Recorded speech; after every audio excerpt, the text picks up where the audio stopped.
Hello friends, welcome back to my YouTube channel. Good morning. ಹೇಗಿದ್ದೀರಾ ಎಲ್ಲರೂ? ನಾನು ಈಗೆದ್ದೆ ನೋಡ್ರಿ. ಎದ್ದು ಸ್ವಲ್ಪ ನೀರು ಬಿಸಿ ಮಾಡ್ಕೊಂಡು ಕುಡಿತಾ ಇದ್ದೇನೆ ರೀ ನಾನು. ಮತ್ತು ಎಲ್ಲರಿಗೂ ಹಾಯ್ ಹೇಳ್ತಾ ಇದ್ದೀನಿ. ಹಲೋ ಫ್ರೆಂಡ್ಸ್, ಯಾರ್ಯಾರು ನಂದು ವ್ಲಾಗ್ ಎಲ್ಲ ನೋಡ್ತಾ ಇದ್ದರೆ ವಿಡಿಯೋಸ್ಗಳನ್ನೆಲ್ಲ ದಯವಿಟ್ಟು ಸಬ್ಸ್ಕ್ರೈಬ್ ಮಾಡ್ಕೊಳ್ರಿ ಅಂತ ಕೇಳ್ಕೊತೀನಿ. ಅಂದರೆ ನಿಮಗೆ ನೆಕ್ಸ್ಟ್ ವಿಡಿಯೋ ನಿಮ್ಗೆ ಸಿಗ್ತದೆ ನೋಡಿರಿ. ನಾ ಈಗ ಮತ್ತು ಬಾಗಿಲೆಲ್ಲ ಕಸ ಗುಡಿಸಿ ಮತ್ತು ಬಾಗಿಲಿಗೆಲ್ಲ ಸ್ವಲ್ಪ ಕುಂಕುಮ ಅರಿಶಿನ ಎಲ್ಲ ಹಚ್ಚಿ ರಂಗೋಲಿ ಹಾಕ್ತಾಯಿದ್ದೀನಿ ರೀ. ಇದು ಡೈಲಿ ಬೆಳಗ್ಗೆ ನಾನು ಮಾರ್ನಿಂಗ್ ಮಾಡೋದಿತ್ತು ರೀ. ಇದೆಲ್ಲ ದಿನ ಬೆಳಗ್ಗೆ ಇಷ್ಟೆಲ್ಲ ಮಾಡಿದಾಗ ಮತ್ತು ಮನೆ ಒಳಗಡೆಲ್ಲ ಬೇರೆ ಕೆಲಸ ಎಲ್ಲ ಮಾಡ್ಕೊಳ್ಳೋಕ್ಕೆ ನಮ್ಗೆ ಸ್ವಲ್ಪ ಚಲೋ ಅನ್ನಿಸ್ತದೆ ರೀ. ರಂಗೋಲಿ ನೋಡಿರಿ, ಒಟ್ಟು ನನಗೆ ಅಷ್ಟು ಚಲೋತಂಗೆ ಹಾಕಕ್ಕೆ ಬರೋಂಗಿಲ್ಲ ರೀ. ನೋಡಿರಿ ಹೆಂಗೆ ಹಾಕ್ಬೇಕಂತ ಅನಿಸ್ತದೆ. ಒಟ್ಟು ದಿನಕ್ಕೆ ಮನಸ್ಸಲ್ಲಿ ಯಾವ್ದು ಹೆಂಗೆ ಹಾಕ್ಬೇಕಂತ ಅನಿಸ್ತದಿಲ್ಲ, ಯಾವ್ದು ಮೂಡ್ ಬಂದು ಹಂಗೆ ಹಾಕ್ಬಿಡ್ತೀನಿ ನೋಡಿರಿ ನಾನು ರಂಗೋಲಿ. ಮತ್ತು ನಿಮ್ಗೆ ಹೆಂಗೆ ಅನಿಸ್ತದೆ ನೋಡ್ರಿ ಹೇಳ್ರಿ. ಯಾಕಂದ್ರೆ ನನಗೆ ಹಂಗೆ ಚಲೋ ರಂಗೋಲಿ ಹಾಕಕ್ಕೆ ಬರೋಂಗಿಲ್ಲ ರೀ. ಒಟ್ಟು ದಿನ ಬೆಳಗ್ಗೆ ಎದ್ರಿ ಬಾಗಿಲು ಮುಂದೆ ರಂಗೋಲಿ ಹಾಕಿ ಏನೇನಿದೆ ಅದೆಲ್ಲ ಮಾಡಿ ಮುಗಿಸಿದ್ರೆ ಆ ದಿನದ ಒಂದು ಏನೋ ಎಲ್ಲ ಕೆಲಸ ಕಂಪ್ಲೀಟ್ ಆಗ್ತದಂತ ನನಗೆ ಅನ್ನಿಸ್ತದೆ ರೀ. ಮುಂದೆ ಇದೆಲ್ಲ ಫಸ್ಟ್ ಮಾಡಿ ಮುಗಿಸಿ ಆಮೇಲೆ ನೆಕ್ಸ್ಟ್ ಏನಿದೆ ಮನೆಯೊಳಗಿಂದೆಲ್ಲ ಕೆಲಸ ನಾವು ಮಾಡ್ಕೊಂಡು ಹೋಗ್ಬೋದು ರೀ.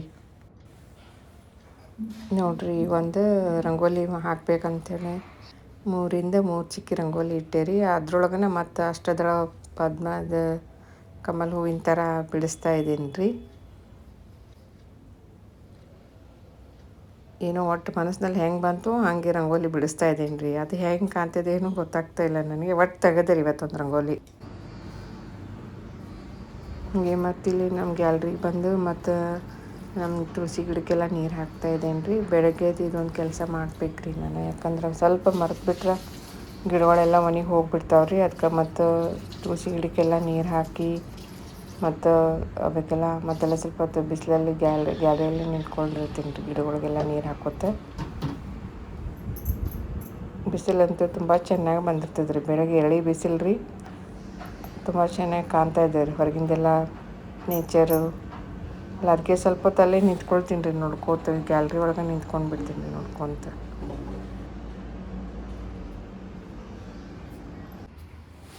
ಈಗ ನೋಡಿರಿ ಫ್ರೆಂಡ್ಸ್, ಇದು ನಮ್ಮನೆ ಪ್ಯಾಸೇಜಿಂದ ಹೋದರೆ ಇಲ್ಲಿ ಮುಂದೆ ಇದೆಲ್ಲ ನಮ್ಮ ನೇಚರಿಗೆ ಕಾಣ್ತೈತೆ ರೀ. ಇದೆಲ್ಲ ಎಷ್ಟು ದೊಡ್ಡ ಬಿಲ್ಡಿಂಗ್ಸ್ ಇದಾವೆ ನೋಡಿರಿ ಇಲ್ಲಿ. ಹಾಗೆ ದಟ್ಟವಾದ ಅರಣ್ಯ ಕಾಡಿನ ಥರ ಅಲ್ಲೆಲ್ಲ ಗಿಡಗಳೆಲ್ಲ ಕಾಣಿಸ್ತಾ ಇದ್ದಾವೆ ರೀ. ಫುಲ್ ನಮ್ಮದೆಲ್ಲ ಊರೆಲ್ಲ ಕಾಣಿಸ್ತದೆ ನೋಡಿರಿ. ಇದೆಲ್ಲ 5th ಫ್ಲೋರ್ ಇದರಿಂದ ಕಾಣಿಸ್ತಾ ಇದೆ ನೋಡಿರಿ. ಇಲ್ಲೆಲ್ಲ ಬಿಲ್ಡಿಂಗ್ಸು ಎಲ್ಲ ಗಿಡಗಳು, ಮತ್ತು ಇಲ್ಲಿ ಕೆಳಗೆಲ್ಲ ನೇಚರ್ ನೋಡಿದ್ರೆ ಅದೆಲ್ಲ ಕಾರ್ಗಳೆಲ್ಲ ಹಿಂಗೆ ನಿಲ್ಲಿಸಿದಾರೆ ನೋಡಿರಿ. ಹೆಂಗೆ ಕಾಣಿಸುತ್ತದೆ ಮೇಲಿಂದ ಕೆಳಗಡೆ ನೋಡಿದರೆ ತುಂಬ ಭಯ ಆಗ್ತದೆ ರೀ. ನಾನು ಇದು ವಿಡಿಯೋ ಮಾಡಿ ನಿಮ್ಗೆ ತೋರಿಸೋ ಸಲುವಾಗಿ ಇಲ್ಲಿ ಸ್ವಲ್ಪ ಹೊತ್ತು ನಿಂತ್ಕೊಂಡಿದ್ದೆ. ಆಮೇಲೆ ಇದೆಲ್ಲ ವಿಡಿಯೋ ರೆಕಾರ್ಡ್ ಮಾಡ್ತಾಯಿದ್ದೆ. ಇದೆಲ್ಲ ನೋಡ್ತಾ ನಿಮ್ಗೆ ತೋರಿಸೋ ವ್ಯೂ ಹೇಗೆ ಕಾಣಿಸುತ್ತೆ ಮೇಲಿಂದ ಅಂತ. ಅದರ ಸಲುವಾಗಿ ನೋಡಿರಿ ನೀವು ಹೆಂಗೆ ಕಾಣ್ತದೆ ಅಂತ ನೋಡಿ ಕಮೆಂಟ್ ಮಾಡಿ ಹೇಳ್ರಿ ನನಗೆ. ಇದೆಲ್ಲ ನೋಡಿರಿ ನಮ್ಮದು ಅಡುಗೆ ಮನೆ ಹೆಂಗಾಗಿದೆ. ಪಾತ್ರೆ ತೊಳೆದು ಅಲ್ಲೇ ಇರ್ತೀವಿ ರೀ. ಮತ್ತೀಗ ಅದೆಲ್ಲ ಕ್ಲೀನ್ ಮಾಡೋಕ್ಕೆ ಬಂದು ಮೇಲೆ ಇದು ಒಂದು 2-3 ಸರಿ ಇದೇ ಕೆಲಸ ಆಗ್ತದೆ ರೀ. ಅಡುಗೆ ಮನೆ ಕ್ಲೀನ್ ಮಾಡೋದು ಇಡೋದು ಇದೇ ಕೆಲಸ ಆಗ್ತದೆ. ನಾವೇನು ಮಾಡ್ತೀವಿ ಅಂದರೆ ಬೆಳಗ್ಗೆ ಟಿಫಿನ್ ಮಾಡಿಬಿಟ್ಟು ಸ್ವಲ್ಪ ಹೊತ್ತು ಆರಾಮ ರೆಸ್ಟ್ ಮಾಡ್ತೀವಿ ರೀ. ಅವಾಗಿಂದವಾಗ ಏನೂ ಕ್ಲೀನ್ ಮಾಡೋಂಗಿಲ್ಲ. ಸ್ವಲ್ಪ ಟೈಮ್ ತೊಗೊಂಡು ಆಮೇಲೆ ಬಂದು ಎಲ್ಲ ಮತ್ತು ಪಾತ್ರೆ ಹೊಂದಿಸ್ಕೊಂಡು ಇಟ್ಕೊಳ್ಳೋದು. ಆಮೇಲೆ ಡಬ್ಬಿಗಳೆಲ್ಲ ಒತ್ತದ್ರ ಜಾಗದಲ್ಲಿ ಸೇಫಾಗಿರೋದು ಹಿಂಗೆಲ್ಲ ಮಾಡಿ ಕ್ಲೀನ್ ಮಾಡ್ತೀನಿ ರೀ. ಈಗ ನೋಡಿರಿ, ಈಗ ಸ್ವಲ್ಪ ಎಲ್ಲ ಕ್ಲೀನ್ ಕಾಣ್ಲಿಕ್ಕತ್ತದ ಅಡುಗೆ ಮನೆಯೆಲ್ಲ. ಇಲ್ಲಾಂದರೆ ಎಲ್ಲ ಸುಮ್ಮನೆ ಹರ್ಕೊಂಡು ಬಿಡುತ್ತೆ. ಅದು ಅಡುಗೆ ಮನೆ ಕ್ಲೀನ್ ಮಾಡೋಕ್ಕೇ ಬೇಜಾರಾಗ್ಬಿಡುತ್ತೆ ರೀ ನಮಗೂ ಒಮ್ಮೊಮ್ಮೆ. ಹಂಗೆ ಎಲ್ಲ ಕಡೆ ಡಬ್ಬಿ ಎಲ್ಲ ಹರ್ಕೊಂಡು ಬಿಟ್ಟಿರ್ತೈತೆ ರೀ ಇದ್ರ ತುಂಬ. ಈಗೆಲ್ಲ ಕ್ಲೀನ್ ಮಾಡಿ ಇಟ್ಟಿದ್ದೀನಿ ನೋಡಿರಿ. ಇಲ್ಲಿ ನೋಡಿರಿ, ನಾನು ಟಿ ವಿ ನೋಡ್ತಾ ಕೂತ್ಕೊಂಡಿದ್ದೀನಿ. ಟಿ ವಿಯಲ್ಲಿ ಏನು ನೋಡ್ತಿದ್ದೀನಿ ನೋಡಿರಿ, ನಂದು ಲಾಗ್ ನಾನೇ ನೋಡ್ತಾ ಇದ್ದೀನಿ. ಯಾಕಂದ್ರೆ ನಾನು ಹೆಂಗೆ ಮಾಡಿದ್ದೀನಿ ಲಾಗ್, ಏನೇನು ಮಿಸ್ಟೇಕ್ಸ್ ಮಾಡಿದ್ದೀನಿ ಅದರೊಳಗೆ, ಇನ್ನೂ ಏನು ಇಂಪ್ರೂವ್ಮೆಂಟ್ಸ್ ಆಗಬೇಕು ಅಂತ ನೋಡ್ತಾ ಇದ್ದೇನೆ ರೀ. ನಾನು ಲಾಗ್ ನೋಡೇ ನಾನು ಏನು ಬರ್ತಾಯಿದ್ದೆ. ಯಾಕಂದ್ರೆ ಅದರಲ್ಲಿ ನಾನು ಹೇಗೆ ಫಸ್ಟ್ ಟೈಮ್ ಲಾಗ್ ಮಾಡಿದ್ದೆಲ್ಲ ಅವೆಲ್ಲ ಸ್ವಲ್ಪ ಮಾತು ಸ್ವಲ್ಪ ತೊದಲು ಬರ್ತಾ ಇದ್ದಾವ್ರಿ. ಅದಕ್ಕೆ ನಾನೇ ನೋಡ್ತಾ ಕೂತ್ಕೊಂಡಿದ್ದೀನಿ ನೋಡ್ರಿ.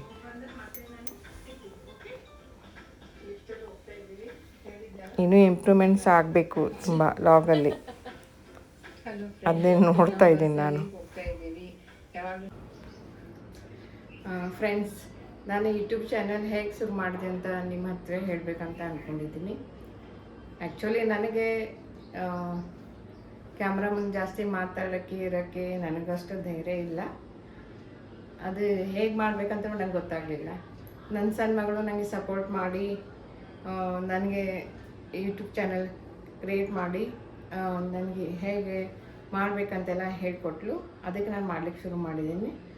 ಆದರೂ ಇನ್ನೂ ಪೂರ್ತಿಯಾಗಿ ಪರ್ಫೆಕ್ಟ್ ಇನ್ನೂ ಆಗಿಲ್ಲ.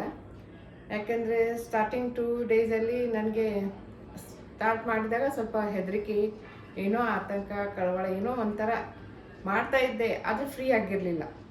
ಮಾಡ್ತಾಯಿದ್ದೆ, ಏನೋ ಮಗಳು ಹೇಳ್ತಿದ್ದಾಳಲ್ಲ, ಮಾಡೋಣ ಅಂತ ಸಪೋರ್ಟ್ ಆಗಿ. ಈಗ ಹೇಗೆ ಮಾಡ್ತಾಯಿದ್ದೀನಲ್ಲ, ಹೋಗ್ತಾ ಸ್ವಲ್ಪ ಫ್ರೀ ಆಗ್ತಾಯಿದ್ದೀನಿ. ಮತ್ತು ಮಗಳು ನನಗೆ ಇದನ್ನೇ ಯಾಕೆ ಮಾಡೋಕ್ಕೆ ಹೇಳಿದ್ಲಂದರೆ, ನನಗೂ ಇಂಟ್ರೆಸ್ಟ್ ಇರಲಿಲ್ಲ. ಸುಮ್ಮನೆ ಮನೇಲಿ ಹೌಸ್ ವೈಫ್ ಆಗಿ ಮಾಡ್ಕೊಂಡು ಇರೋಣ ಅಂತ ಸುಮ್ಮನೆ ಇದ್ದೆ. ಆದರೆ ಒಬ್ಬಳೇ ಇದು ಮನೆಯಲ್ಲಿ ಏನಾಗ್ತಾಯಿದೆ ಅಂದರೆ, ಒಬ್ಬರಿಗೆ ತುಂಬ ಬೇಜಾರಾಗಿಬಿಡುತ್ತೆ. ಎದರಲ್ಲಾದರೂ ಆಗಿರಬೇಕಲ್ಲ. ಆಗಿದ್ದರೆ ಮನಸ್ಸಲ್ಲಿ ಯಾವ ಚಿಂತೆ ಬರೋಲ್ಲ, ಏನೂ ಒತ್ತಡ ಯಾವುದೂ ಇರೋದಿಲ್ಲಲ್ಲ. ನಾನೊಬ್ಬಳೇ ಇದ್ದಾಗ ತುಂಬ ಟೆನ್ಷನ್ ಆಗ್ತಾಯಿತ್ತು, ಒಬ್ಬಳಿಗೆ ಬೇಜಾರಾಗ್ತಾಯಿತ್ತು. ಮುಂದೆ ಹೇಗೆ ಎಲ್ಲ ಆರಾಮಿದೆ, ಏನು ಕಷ್ಟ ಇಲ್ಲ. ಬಟ್ ನನ್ನ ತಲೆಯಲ್ಲಿ 108 ವಿಚಾರಗಳು ಹೀಗೆ ಬರ್ತಾನೆ ಇರ್ತದೆ. ಅದಕ್ಕೆ ಮಗಳು, ನೀವು ವ್ಲಾಗ್ ಮಾಡೋಕ್ಕೆ ಶುರು ಮಾಡಿ ಮಮ್ಮಿ, ಅದರಲ್ಲಿ ಇಟ್ಕೊ, ನಿನ್ನ ಮೈಂಡ್ ಚೆನ್ನಾಗಿರುತ್ತಂತ ಇದೆಲ್ಲ ಹೇಳ್ಕೊಟ್ಲು. ಇದರಿಂದ ನಾನು ಈ ವ್ಲಾಗ್ ಮಾಡೋಕ್ಕೆ ಶುರು ಮಾಡಿದಾಗಿಂದ ಈಗ ಸ್ವಲ್ಪ ಮೆಂಟಲ್ ಫ್ರೆಶ್ ಆಗಿದ್ದೀನಿ, ಆರಾಮಾಗಿದ್ದೀನಿ. ಇದ್ರ ಜೊತೆಗೆ ನಿಮ್ಮ ಸಪೋರ್ಟ್ ನಂಗೆ ಸಿಕ್ಕರೆ ಇನ್ನೂ ತುಂಬ ಖುಷಿ ಆಗ್ತದೆ. ಯಾಕಂದರೆ ನನಗೆ ಅಷ್ಟು ಮುಂಚೆನೂ ಫ್ರೀಯಾಗಿದ್ದು ರೂಢಿ ಇಲ್ಲ. ಈಗ ಟ್ರೈ ಮಾಡ್ತಾ ಇದ್ದೀನಿ. ಮಗಳು ಹೇಳ್ತಾ ಇರ್ತಾಳೆ, ನೀನು ವ್ಲಾಗ್ ಮಾಡುವಾಗ ಸ್ವಲ್ಪ ಫೇಸ್ದಲ್ಲಿ ನಗು ಇರಲಿ ಅಂತ ಹೇಳ್ತಾ ಇರ್ತಾಳೆ. ನಾನು ಸ್ಟಾರ್ಟಿಂಗ್ದಲ್ಲಿ ಹ್ಞೂ ಅಂತ ಹೇಳ್ತಾ ಬಂದೆ. ಬಟ್ ಇವಾಗ ಇಲ್ಲೇ ಸ್ವಲ್ಪ ಫ್ರೀ ಆಗ್ತಾ ಇದ್ದೀನಿ. ನೋಡೋಣ ಇನ್ನು ಹೋಗ್ತಾ ಎಷ್ಟು ಫ್ರೀಯಾಗಿ ಹೇಗೆ ನಿಮ್ಮ ಜೊತೆ ನಾನು ಇರ್ತೀನಂತ ಆಗ್ತಿದೆ. ಅದ್ರ ಜೊತೆ ನಿಮ್ಮ ಸಪೋರ್ಟು ನನಗೆ ಬೇಕು. ಮತ್ತು ವ್ಲಾಗ್ ಮಾಡ್ಕೊಂಡು ಮೆಂಟಲಿ ಆರಾಮಾಗಿರ್ಬೇಕಂತ ಸಲ ನಾನು ವ್ಲಾಗ್ ಮಾಡ್ತಾಯಿದ್ದೀನಿ. ಈಗ ಇದು ಒಂದು ಡೈಲಿ ನನ್ನ ಹಾಬಿಯಾಗಿ ಹೋಗ್ಬಿಟ್ಟಿದೆ, ಒಂದು ವರ್ಕ್ ಆಗಿದೆ. ಯಾಕೆಂದರೆ ಸಬ್ಸ್ಕ್ರೈಬರ್ಗೋಸ್ಕರ ಆದರೂ ನಾನು ಡೈಲಿ ವ್ಲಾಗ್ ಮಾಡಿ ಹಾಕ್ತಾ ಇರಬೇಕಂತ ಅನಿಸ್ತಾ ಇರ್ತದೆ. ಅದೇನೇ ಇದ್ರೂ ನಿಮ್ಮ ಸಪೋರ್ಟ್ ನನಗೆ ಇರಲಿ ಅಂತ ಕೇಳ್ಕೊತೀನಿ. ಈಗ ನಾನು ಹೊರಗಡೆ ಹೋಗಬೇಕಾಗಿತ್ತು, ಸ್ವಲ್ಪ ಗ್ರೋಸರಿ ಎಲ್ಲ ತರಬೇಕಾಗಿತ್ತು. ಗ್ರೋಸರಿ ಅಂದರೆ ಮೊನ್ನೆ ಸ್ವಲ್ಪ ತಂದಿದ್ದೀವಿ. ಈಗ ಸ್ವಲ್ಪ ಹಾಲು ತರಕಾರಿ ತರಕ್ಕೆ ಹೋಗ್ತೀನಿ. ಹಾಗೆ ಸ್ವಲ್ಪ ವಾಕಿಂಗ್ ಮಾಡ್ತೀನಿ ಹೊರಗಡೆ ಹೋಗಿ. ಮತ್ತು ಅಲ್ಲಿ ಸ್ವಲ್ಪ ಪಾರ್ಕಲ್ಲಿ ಸ್ವಲ್ಪ ಹೊತ್ತು ಕೂತ್ಕೊಂಡು ಯಾರಾದರೂ ನಮ್ಮದು ಫ್ರೆಂಡ್ಸ್ ಅಂದರೆ ಪಾರ್ಕಲ್ಲಿ ಅಡ್ಡಾಡ್ತಿರ್ತಾರಲ್ಲ, ವಾಕಿಂಗ್ ಮಾಡೋಕ್ಕೆ ಬರ್ತಾರೆ, ಆ ಫ್ರೆಂಡ್ಸ್ ಜೊತೆ ಸ್ವಲ್ಪ ಎಲ್ಲ ಮಾತಾಡ್ತೀನಿ. ಮತ್ತೆ ಮನೆಗೆ ಬರ್ತೀನಿ. ಓಕೆ, ಹೋಗಿ ಬರ್ತೀನಿ. ಇದು ನೋಡಿರಿ, ನಾನು ಸಂಜೆ ಹೊತ್ತು ಹೊರಗಡೆ ವಾಕಿಂಗ್ ಹೋಗ್ತಾ ಇದ್ದೀನಿ ರೀ. ಇಲ್ಲಿ ನೋಡ್ರಿ, ಅಲ್ಲೆಲ್ಲ ಸಣ್ಣ ಸಸಿಗಳನ್ನೆಲ್ಲ ಪಾಟ್ ಮಾಡಿ ಇಟ್ಟಿರ್ತಾರಲ್ಲ, ಅವ್ನು ತೊಗೊಂಡಾಗ ಮತ್ತು ಬೇರೆ ಕಡೆ ಹೋಗಿ ಸೇಲ್ ಮಾಡಿ ಬರ್ತಾರೇನೋ ಗೊತ್ತಿಲ್ಲ. ಮತ್ತು ನಾನು ಡೈಲಿ ಪಾರ್ಕಿಗೆ ಬರ್ತೀನಿ ನೋಡಿರಿ. ಇಲ್ಲಿ ಪಾರ್ಕ್ ಹತ್ರ ಬಂದೆ ನೋಡಿರಿ. ಪಾರ್ಕ್ ನಿಮಗೂ ತೋರಿಸ್ತಾ ಇದ್ದೀನಿ. ಪಾರ್ಕ್ ಎಂಟ್ರಿ ಹೇಗಿದೆ ನೋಡಿರಿ. ಇಲ್ಲಿ ನೋಡಿರಿ, ಜಿರಾಫೆ ಕಾಣ್ತಿದೆ ನೋಡಿರಿ. ಪಾರ್ಕಲ್ಲಿ ಜಿರಾಫೆದು ಒಂದು ಸ್ಟ್ಯಾಚು ಇದೆ ರೀ ಇಲ್ಲಿ. ಆಮೇಲೆ ಆ ಕಡೆ ಈ ಕಡೆ ಎಲ್ಲ ಹಸಿರಿನ ಗಿಡಗಳು ರೀ. ಮತ್ತು ಚಿಕ್ಕ ಮಕ್ಕಳೆಲ್ಲ ಆಟ ಆಡಲಿಕ್ಕೆ ಎಲ್ಲ ಜೋಕಾಲಿನೂ ಇದಾವ್ರಿ ಇದರಲ್ಲಿ. ಪಾರ್ಕಲ್ಲಿ ಮಕ್ಕಳೆಲ್ಲ ಆಟ ಆಡ್ತಾ ಇದ್ದಾವ್ರಿ ಇಲ್ಲಿ. ಇವರಲ್ಲೆಲ್ಲ ಮತ್ತು ಬೇರೆದವರೆಲ್ಲ ಬಂದಿರ್ತಾರೆ ಪಾರ್ಕಿಗೆ ಎಲ್ಲರೂ. ಇಲ್ಲಿ ನೋಡಿರಿ, ಇಲ್ಲಿ ಪಾರ್ಕ್ ಒಳಗೆ ಒಂದು ಚಿಂಪಾಂಜಿ ಕೂರಿಸಿದ್ದಾರೆ. ನಾನು ನನ್ನ ಮೊಮ್ಮಗಳನ್ನ ಕರ್ಕೊಂಡು ಯಾವಾಗಲೂ ಈ ಪಾರ್ಕಿಗೆ ಬಂದಾಗ ಅವಳಿಗೆ ಚಿಂಪಾಂಜಿ ನೋಡಿಬಿಟ್ಟು ತುಂಬ ಹೆದರ್ಕೊಂಡು ಬಿಡ್ತಿದ್ರಿ. ಅಮ್ಮ ಅಂತ ನನ್ನ ಕಡೆ ಓಡಿ ಬರ್ತಾಯಿದ್ರಿ. ನಾನು ಮತ್ತು ಇಲ್ಲಪ್ಪ, ಅದು ಏನು ಮಾಡೋದಿಲ್ಲ ಅಂತ ಹೇಳಿ ಅವಳಿಗೆಲ್ಲ ರಂಭಿಸ್ತಾ ಇದ್ದೀರಿ. ನೋಡಿರಿ, ಇಲ್ಲಿ ಎಷ್ಟೊಂದು ಪಾರ್ಕಲ್ಲೆಲ್ಲ ಸ್ಟ್ಯಾಚು ಮಾಡಿಟ್ಟಿದ್ದಾರೆ ಪ್ರಾಣಿಗಳದೆಲ್ಲ. ಅಲ್ಲಿ ದೂರದಲ್ಲಿ ಅದು ಜಿಂಕೆ ಕಾಣ್ತಾ ಇದೆ ನೋಡಿ, ಜಿಂಕೆ ಸ್ಟ್ಯಾಚು ಇದೆ.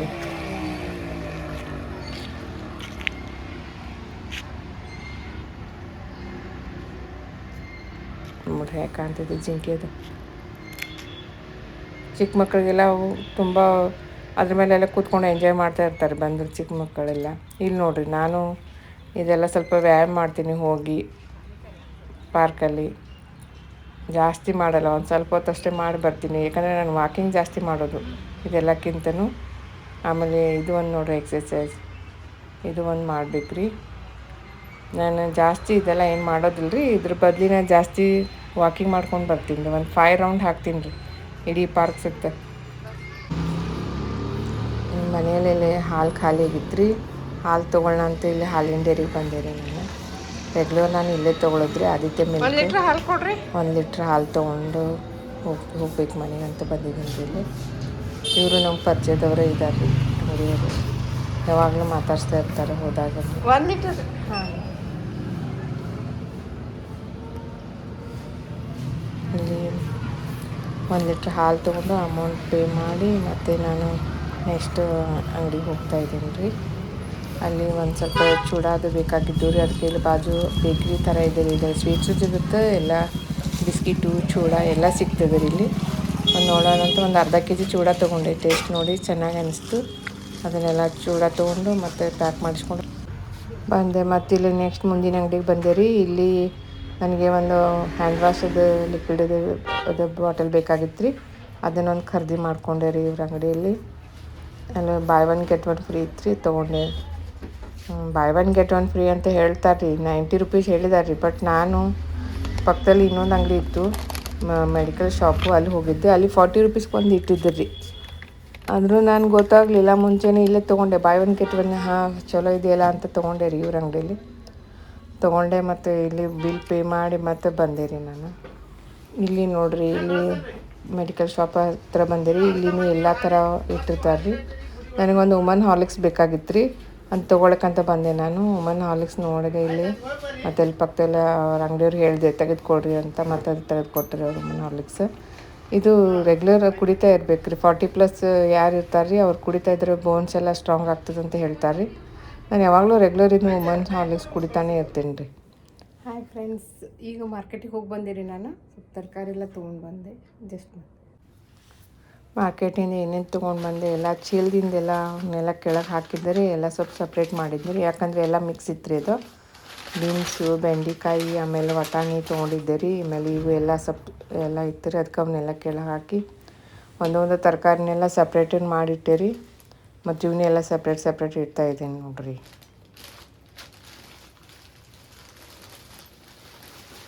ಈಗ ಎಲ್ಲ ಒಮ್ಮೆ ತಗೊಂಬರ್ತೀವಿ ಅಂತಂದ್ರೆ ಮತ್ತು ಮಧ್ಯೆ ಹಿಂಗೆ ಏನಾದರೂ ಬೇಕಾಗ್ತದೆ ರೀ ಸಾಮಾನುಗಳು, ಮತ್ತೆ ಹೋಗಿ ತರಲೇಬೇಕು ರೀ ನಾವು. ಯಾಕಂದರೆ ಈಗ ನೋಡಿರಿ, ಹಾಲು ಬೇಕಾಗಿತ್ತು, ಹಾಲು ತೊಗೊಂಡು ಬಂದೆ ನಾನು. ಈಗ ಮತ್ತು ಕೊತ್ತಂಬರಿನೂ ತೊಗೊಂಡು ಬಂದೆ ರೀ. ಮತ್ತು ತೆಂಗಿನಕಾಯಿ ಒಂದು ಬೇಕಾಗಿತ್ತು ನನಗೆ, ಅದನ್ನೂ ಒಂದು ತೊಗೊಂಡು ಬಂದೆ ರೀ. ಮತ್ತು ಈಗೆಲ್ಲ ಇವನ್ನ ಸಪ್ರೇಟ್ ಮಾಡಿ ಇಡ್ತಾಯಿದ್ದೆ ನೋಡೋದು ತರಕಾರಿಗಳನ್ನ. ಮತ್ತು ಸಂಜೆಗೆಲ್ಲ ರೆಡಿ ಮಾಡ್ಕೋಬೇಕಲ್ರಿ ಅಡುಗೆಗೆ, ಅದ್ರ ಸಲುವಾಗಿ ಮತ್ತು ಎಲ್ಲ ಸಪ್ರೇಟ್ ಮಾಡಿ ಇಟ್ಟೇನೆ ನೋಡಿರಿ. ಹಾಲು ಕಾಸ್ಬೇಕಂಥೇಳಿ ಪಾತ್ರೆಗೆಲ್ಲ ತೆಗಿತಾ ಇದ್ದೇನೆ ರೀ, ಪ್ಯಾಕೆಟ್ ಕಟ್ ಮಾಡಿ. ನಮ್ಗೆ ರೆಗ್ಯುಲರ್ 1 ಲೀಟ್ರ್ ಹಾಲು ಬೇಕು ರೀ. 1 ಲೀಟ್ರ್ ಅಂದರೆ ಎರಡು ದಿವ್ಸಕ್ಕೆ ಒಂದು ಸರಿ ಬೇಕಾಗ್ತದೆ ರೀ 1 ಲೀಟ್ರ್ ಹಾಲು. ಯಾಕಂದ್ರೆ ನಾವು ಡೈಲಿ ನೈಟು ಸ್ವಲ್ಪ ಹಾಲು ಕುಡಿದು ಮಲ್ಕೋತೀವಿ ರೀ. ಮತ್ತು ಊಟ ಆದಮೇಲೆ ಹಾಲು ಕುಡಿದು ಮಲ್ಕೊಂಡ್ರೆ ನಮ್ಗೆ ನಿದ್ದೆ ಬರ್ತದೆ ಸ್ವಲ್ಪ. ಆಮೇಲೆ ಚಾನು ಮಾಡ್ಲಿಕ್ಕೆ ಬೇಕಾಗ್ತದೆ ರೀ. ಹೀಗಾಗಿ ಹಾಲಿಂದು ಸ್ವಲ್ಪ ಉಪಯೋಗ ಜಾಸ್ತಿ ಇದೆ ರೀ ನಮ್ಮ ಮನೆಯಲ್ಲಿ. ಅದರ ಸಲುವಾಗಿ ನಾವು ಯಾವಾಗಲೂ 1 ಲೀಟ್ರ್ ಹಾಲನ್ನು ತೊಗೊಂಡು ಬರ್ತೀವಿ ರೀ ನಾವು ಮನೆಗೆ. ಸಾಯಂಕಾಲ ರೀ ಮತ್ತು ರಾತ್ರಿ ಊಟಕ್ಕೆ ಬೆಂಡೆಕಾಯಿ ಪಲ್ಯ ಮಾಡಿದ್ನಿ ರೀ. ಮತ್ತು ಇದು ರೊಟ್ಟಿ ಮಾಡಾಕತ್ತೀನಿ ನೋಡಿರಿ. ಇದು ರೊಟ್ಟಿ ಮಾಡಿ ಮತ್ತು ಮಗಳಿಗೆ ಊಟಕ್ಕೆ ಕರಿಬೇಕಂತ ಆಕೆಗೆ ಹೇಳಿದೆ. ಆಯ್ತೇನಮ್ಮ ಕೆಲಸ ಆಯ್ತು ಅಂತ ಕೇಳ್ತಾ ಇದ್ದೆ ರೀ.